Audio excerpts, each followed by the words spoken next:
سورہ بقرہ کی آیت نمبر 61 ہے، اس میں اللہ تعالیٰ فرماتے ہیں وَإِذْ قُلْتُمْ، اور جب تم نے کہا یا موسیٰ، اے موسیٰ، لن نصبر، ہم ہرگز صبر نہیں کریں گے، علی طعام واحد، ایک کھانے کے اوپر۔ اب یہ کھانا جو کہ آسمان سے ان کے لیے آ رہا ہے، جس کھانے کو پکانے کے لیے، کمانے کے لیے ان کو کوئی محنت نہیں کرنی پڑی ہے، وہ کہتے ہیں کہ ہم سے روز جو ہے وہ ایک طرح کا کھانا نہیں کھایا جاتا۔ فَادْعُوا لَنَا رَبَّكَ، لہٰذا آپ اپنے رب سے دعا کیجئے۔ اب ان کے اس سوال میں بدتمیزی ہمیں یہیں سے سمجھ آ جاتی ہے کہ وہ یہ نہیں کہتے کہ ہمارے رب سے دعا کیجئے، بلکہ وہ کیا کہہ رہے کہ موسیٰ آپ اپنے رب سے خود بات کیجئے۔ یخرج لنا، کہ وہ ہمارے لیے نکالے، مما تنبت الارض، جو زمین اگاتی ہے۔ مفسرین کرام یہ فرماتے ہیں چونکہ بنی اسرائیل جو ہے ایک زمانے تک مصر میں رہ کر آئی ہے، غلامی کی زندگی گزار کر آئی ہے، اور مصر کا سارا نظام جو تھا وہ کاشتکاری کا نظام تھا، لہٰذا یہ وہاں پہ جو کھانے کھاتے تھے اب یہ ان کھانوں کا سوال کر رہے ہیں۔ بعض مفسرین کرام یہ فرماتے ہیں کہ دراصل میں یہ محض کھانے نہیں ہیں بلکہ اس غلامی کی زندگی کو یاد کر رہے ہیں، یعنی کہ وہ کھانا جس کے لیے ان کو کمانا نہیں پڑتا، محنت نہیں کرنی پڑتی، پکانا نہیں پڑتا، اس کے بدلے میں وہ کھانا جس کے لیے زمین پہ بیج کو بویا جائے گا، کاشت کیا جائے گا، کاٹا جائے گا، پکایا جائے گا، تو ایک مشکل روزی جو ہے وہ اللہ تعالیٰ سے مانگ رہے ہیں۔ اور پھر خاص طور پہ ان سبزیوں کا نام لیا جا رہا ہے جو وہاں پہ کاشت کی جاتی تھی۔ بقلیہا سے مراد ترکاری ہے، قصائیہ سے ککڑی مراد ہے، فومیہ سے گندم مراد ہے، وعدہ سیاہ سے مسور یعنی کہ دالیں مراد ہیں، اور بصلیہا، اور اس سے پیاز مراد ہے۔ تو گویا کہ ہر وہ چیز جو کہ زمین سے بڑی مشکل کے ساتھ، محنت کے ساتھ کاشت کر کے جو ہے حاصل کی جاتی ہے، یہ اس کا سوال کر رہے ہیں۔ کالا، تو موسیٰ علیہ السلام نے فرمایا اتستبدلون الذی هو ادنی بالذی هو خیر، کیا تم اعلیٰ درجے کی چیز کو کم تر درجے کی چیز سے تبدیل کر رہے ہو؟ تو اللہ تعالیٰ فرماتے ہیں کہ اہبطوا، اب یہ جو اہبطوا کا لفظ ہے یہ حبطہ سے، اور حبا کا مطلب ہوتا ہے کسی کا اوپر سے نیچے کی طرف گرنا یا اوپر سے نیچے کی طرف آنا۔ یہی لفظ جو ہے یہ آدم علیہ السلام اور اماں حوا کے لیے کہا گیا تھا کہ اب آپ جنت سے اتر کے زمین کے اوپر چلے جائیے، یعنی کہ ایک اعلیٰ درجے کے مقام سے ان کو زمین میں بھیجا جا رہا تھا۔ اور یہی لفظ یہاں پہ کیا آ رہا ہے کہ تم اعلیٰ مقام سے جو ہے وہ نیچے کی طرف جا رہے ہو، پستی کی طرف جا رہے ہو، کہ عزت والے رزق کو چھوڑ کے جو ہے مشکل رزق کی طرف جا رہے ہو۔ تو اللہ پاک فرماتے ٹھیک ہے اتر جاؤ مصر میں۔ بعض مفسرین کرام فرماتے ہیں کہ مصر جو ہے وہ شہر کو بھی کہا جاتا ہے، یعنی کہ کسی خاص شہر میں اتر جانے کو کہا تھا۔ بعض نے یہ کہا کہ یہاں پہ مصر کا لفظ اس لیے آیا ہے کہ تمہیں اگر وہی غلامی والے کھانے اور وہی زندگی پسند ہے تو ٹھیک ہے پھر اتر جاؤ اسی ذلت اور پستی میں۔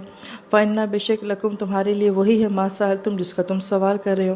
وَضُرِبَتْ عَلَيْهِمُ الذِّلَّةُ وَالْمَسْكَنَةُ، اور ڈال دی گئی ان کے اوپر ذلت اور مسکنت۔ ذلت کا لفظ جو آتا ہے عربی زبان میں یہ عموماً عاجزی کے لیے بھی آتا ہے، جھک جانے کے لیے بھی آتا ہے۔ ہماری اردو زبان میں ذلیل کا لفظ جو ہے بہت غلط ہے، لیکن عربی زبان میں ذلیل لفظ جو ہوتا ہے وہ کسی چیز کے جھک جانے کے لیے آتا ہے۔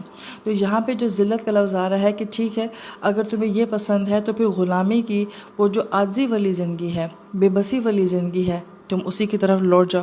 اور پھر مسکنہ لفظ جو ہے یہ سکنہ سے ہے، جیسے کہ ہم کہتے ہیں با ساکن، جزم کے لیے لفظ ساکن استعمال ہوتا ہے، اور ہماری اردو میں بھی ساکن لفظ استعمال ہوتا ہے، یعنی کہ حرکت کا رک جانا جو ہے۔ اور یہاں پہ قرآن پاک میں لفظ بہت زیادہ آتا ہے کہ مسکین، وہ بھی اسی سکنہ سے ہے۔ اس کا بڑا خاص معنی ہوتا ہے، چونکہ سکن کے اندر یہ معنی ہوتا ہے کہ چلتے چلتے کسی چیز کا رک جانا۔ تو گویا کہ جو مسکین ہوتا ہے ضروری نہیں کہ ہوتا کہ وہ غریب ہو، لیکن ہو سکتا ہے کہ وہ اچھا کمانے والا اچھی حالت میں ہو مگر کسی سچویشن کی وجہ سے وہ سٹک ہو جائے، وہ رک جائے، تو اس کو جو ہے وہ مسکین کہا جاتا ہے۔ مثلا ایک بندہ اپنے ہاتھ سے کوئی فن ہے، اس کے پاس ہنر ہے، وہ کماتا ہے اور ایکسیڈنٹ میں اس کا ہاتھ ضائع ہو جائے۔ ایک بندہ جو ہے وہ اپنی آنکھوں سے کوئی کام کرتا ہے، اس کی بصارت چلی جائے، جیسے کہ یہ کووڈ آیا تھا، لاک ڈاؤن ہو گیا تھا، تو کتنے لوگ جو ہیں وہ سٹک ہو گئے تھے۔ تو کسی ایسی سچویشن کا آنا جس کی وجہ سے آپ کیا ہو جائیں، ساکن ہو جائیں، رک جائیں، تو اس کو مسکینی کی حالت بھی کہا جاتا ہے۔ اور جو ان کو یہاں پہ کہا گیا کہ تمہارے اوپر مسکنت ڈال دی گئی ہے، یعنی کہ اب کاشت کرو، محنت کرو، کھیتوں میں جاؤ۔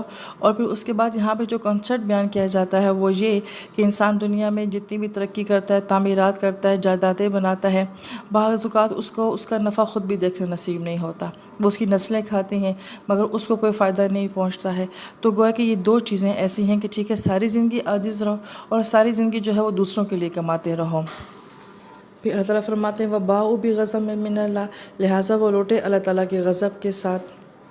تو جب ہم یہاں تک آیت پہ پہنچتے ہیں تو ہمارے ذہن میں سوال آتا ہے کہ کیا محض کھانوں کی تبدیلی کا سوال انہوں نے کیا تھا؟ تو کیا یہ اتنا بڑا جرم تھا کہ وہ اللہ تعالیٰ کے غضب کے مستحق ہو گئے؟ اتنی سی بات پہ اللہ پاک اتنا غصہ کر رہے ہیں؟